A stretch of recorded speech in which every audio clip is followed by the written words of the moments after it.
Good morning guys, good morning. My name is Ruthie Fetter again, your cleaner in Australia. We are going to work again with my crew. Today it's Monday. And Wasim said to me, I have to speak English because the kid don't understand. But I saw some Iraqi people that they are, and oh, what's that there? What's happening that one? What? Okay. It's probably roadwork. Yeah, Wasim, I do not understand Dinto, so I just clap and like.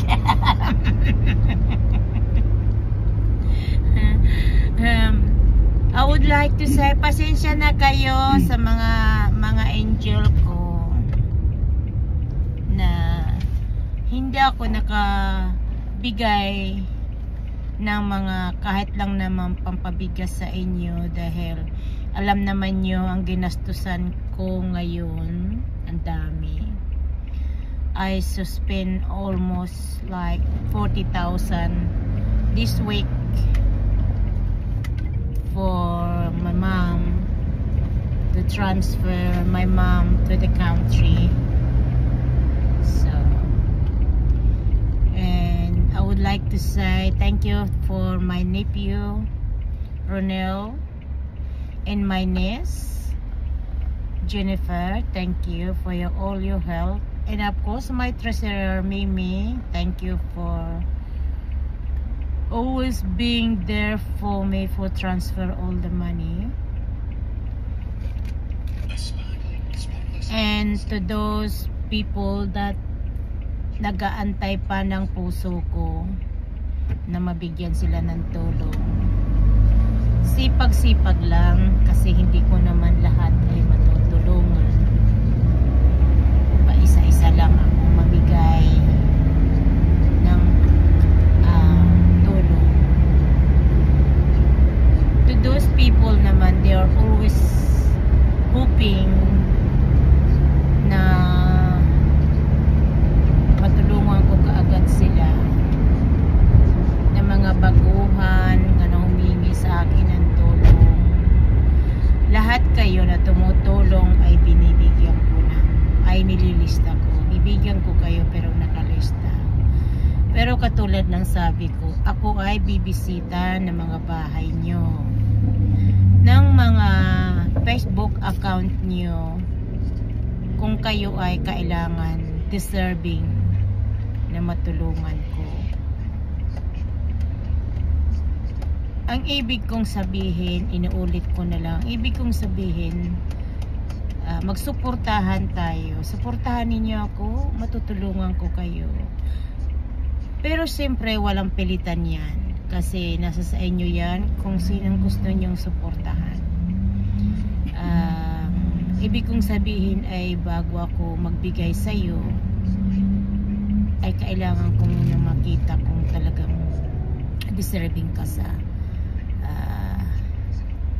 mabibigyan ng tulong. Halimbawa, pampabubong, pangpa-wifi, paggawa ng kubita nyo, o paggawa ng bintana niyo, o paggawa ng kusina niyo. Pero yun ay maibibigay ko. Pero paunti-unti. Kaya mag-iipon kayo ng materyales kapag nabigyan kayo ng pera ng para dyan. At tatandaan ninyo, yung nabigyan ko ng mga pampa-wifi, hindi ako magbabayad ng bills nyo, ha. Hindi ako magbabayad ng bills nyo. Kayo magbabayad ng bills. Kayo ipakakapitan ko lang. Sa mga nabigyan ko na ng mga pampa-wifi at mga cellphone, sana naman wag naman ninyo ako iwanan. Marami na akong nabigyan, natulungan ng bahay, natulungan ng cellphone, natulungan ng pang-wifi.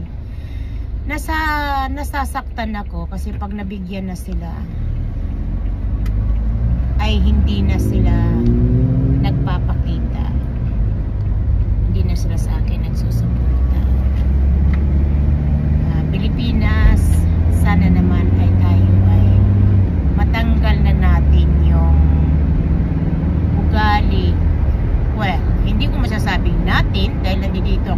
Australia, ugali na gamitan, yung ganun.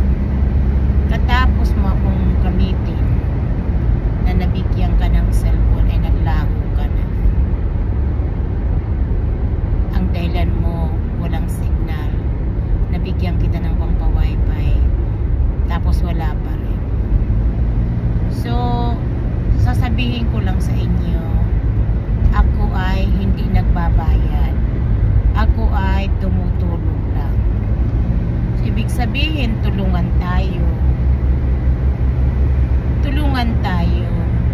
kung ano mang mahihitulong nyo sa akin. Of course, social media ako.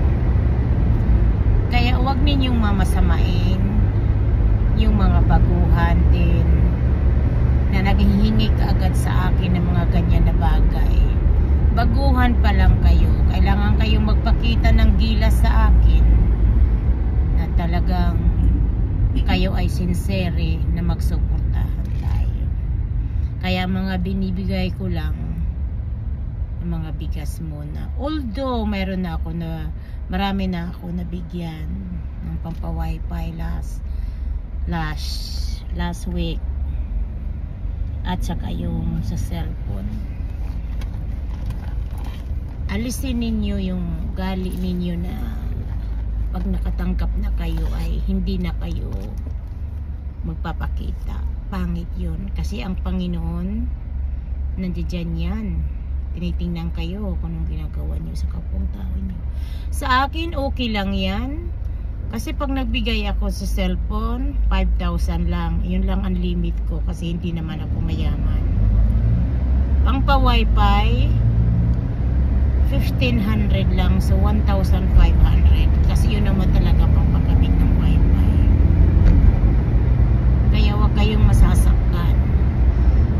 Doon naman sa mga angel ko na nag-aantay, maraming salamat na nandiyan pa rin kayo sa akin. Kasi ako ay hindi pa kumikita sa YouTube. At yung pagre-reels ko ay minsan na lang ako mag-upload. Nag-upload ako ng videos ko para meron naman si Facebook videos sa akin. Babalik din ako. At siguro next week pwede na ako mamigay. Katulad ng sinasabi ko, bibisita ako ng bahay nyo kung kayo ay deserving mabigyan.